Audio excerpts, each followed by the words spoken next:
परिहान आत्मज्ञानचा विषय, तयासी आत्मस्वरूपीच आश्रय, ते नित्यमुक्त आनंदमय सदा चिन्मय रूप दे।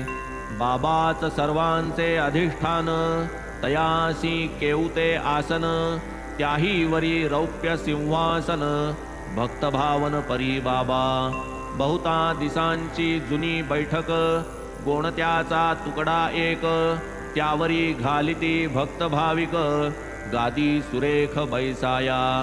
मागील टेकायाची भिंत, तेथे तक्क्या ठेविती भक्त, जैसे भक्तांचे मनोगत, बाबाही वागत तैसेच।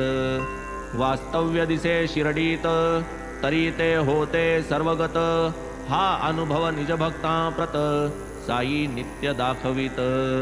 स्वये जरी निर्विकार, अंगीकारित पूजा उपचार, भक्त भावार्थानुसार, प्रकार सर्व स्वीकारित।